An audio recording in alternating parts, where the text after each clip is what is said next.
हमें समझना होगा कि दुख कई स्तरों पर होता है। किसी के किसी करीबी की कहीं मौत हो तो उन्हें महसूस होगा, क्योंकि शरीर में एक तरह की प्रक्रिया होती है, क्योंकि आपके माता पिता ही इस शरीर का आधार हैं। आप में और उनमें यादों का एक बहुत गहरा संबंध है।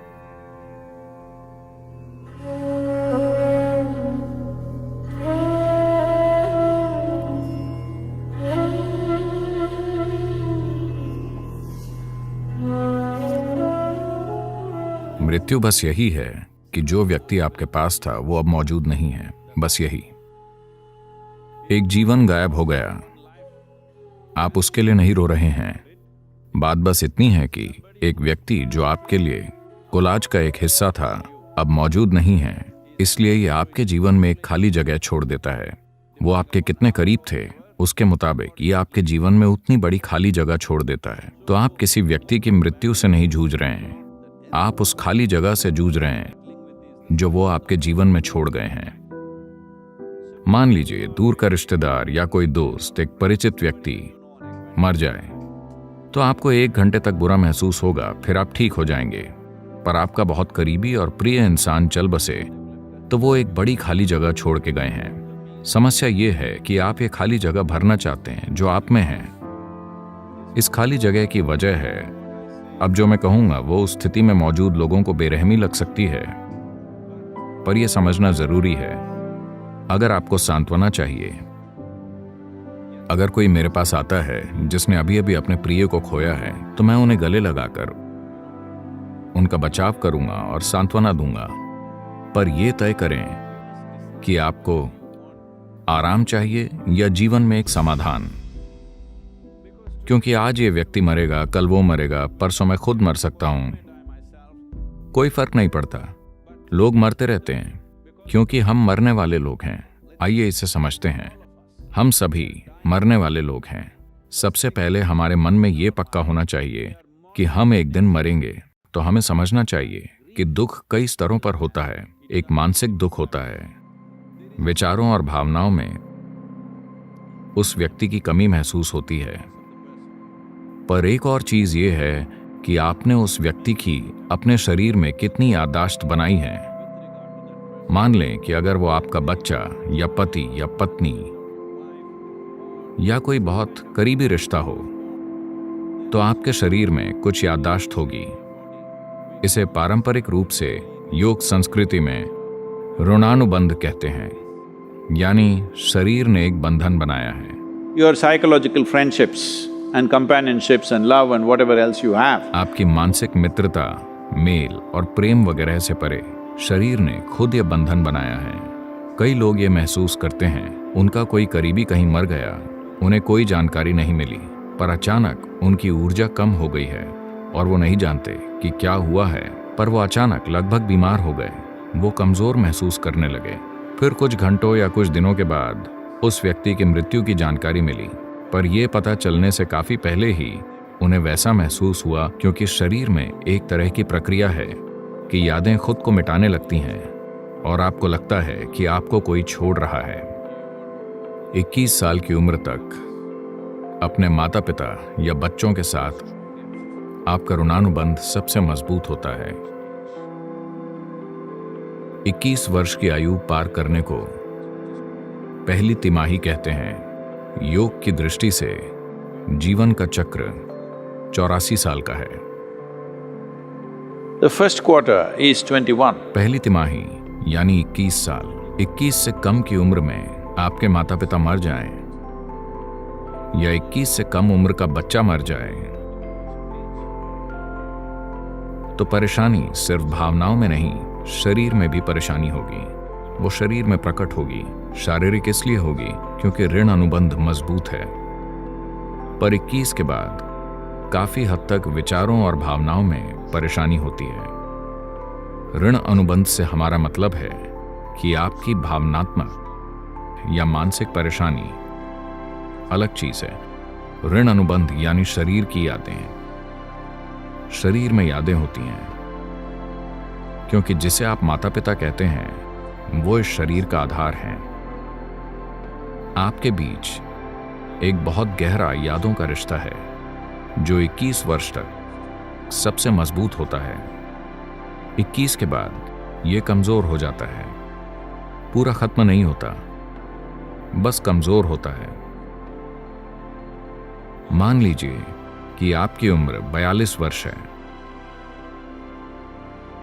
और आप एक पुरुष हैं, तो आप में तब भी काफी दर्द भरा ऋण अनुबंध होगा। पर अगर आपकी उम्र 42 साल है और आप महिला हैं, तो आपका ऋण अनुबंध ना के बराबर होगा। बिल्कुल गायब नहीं होगा, पर बहुत कम होगा। तो आपकी पीड़ा काफी हद तक भावनाओं और विचारों में होगी।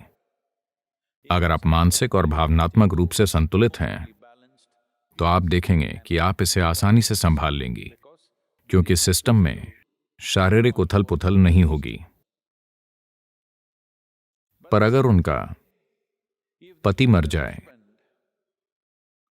तो वो ऋण अनुबंध शारीरिक परेशानी देगा, क्योंकि वो अलग तरह का ऋण अनुबंध है। 7-7.5 साल से कम उम्र के बच्चों में ज्यादा ऋण अनुबंध नहीं होता। माता पिता में शायद बहुत अधिक ऋण अनुबंध हो, पर बच्चों में ज्यादा ऋण अनुबंध नहीं होता। वजह सिर्फ मानसिक नहीं है। 7.5 साल से कम के बच्चों को ज्यादा तकलीफ नहीं होती, शारीरिक उथल पुथल नहीं होती। देखभाल न हो तो परेशानी हो सकती है। अगर वैसी स्थितियां हो तो मैं इस चीज की गहराई में नहीं जाना चाहता, पर अगर किसी महिला की उम्र 42 से ज्यादा है और वो अपने माता पिता को खो दे, This is why in this culture, women are not required to do karmas. तभी इस संस्कृति में महिलाओं को कर्मकांड नहीं करने पड़ते। कर्मकांड मृतकों के लिए होते हैं, आप पर उनका ज्यादा असर नहीं होता। पर 21 से कम के लोगों को कर्मकांड करना बहुत जरूरी है, क्योंकि वो मृतकों के लिए भी है और आपके लिए भी। यह आपके लिए बहुत जरूरी है, क्योंकि जो मर गया वो गया, जो होता है हुआ। पर शायद आपके जीवन में उथल पुथल बनी रहे, क्योंकि एक भौतिक याददाश्त है जो आपको एक अलग स्तर पर पीड़ा देगी। भले ही आप मानसिक और भावनात्मक रूप से संतुलित हों, फिर भी आपके अंदर एक दर्द बना ही रहेगा। इसके लिए ऐसे योग अभ्यास हैं जिनसे आप शरीर को फिर से जीवंत कर सकते हैं। इसकी एक पूरी व्यवस्था है। हमने योग केंद्र में इसे बहुत जीवंत रखा है।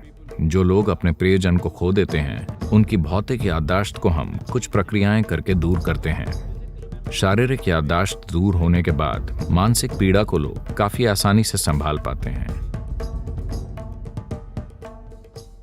अगर आप शारीरिक रूप से कुछ कर ना पाएं, तो मृतक के लिए कर्म और क्रिया कैसे करें?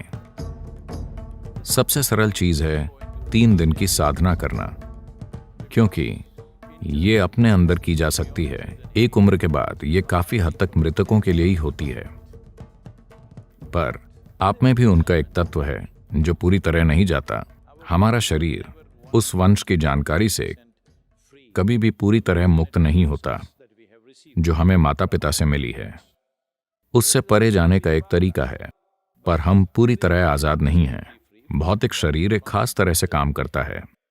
तो बस 3 दिन तक अलग रहना और साधना करना। अगर आप और कुछ नहीं जानते, तो बस महामंत्र ओम नमः शिवाय का 3 दिन जितना हो सके उतनी तीव्रता से जाप करें।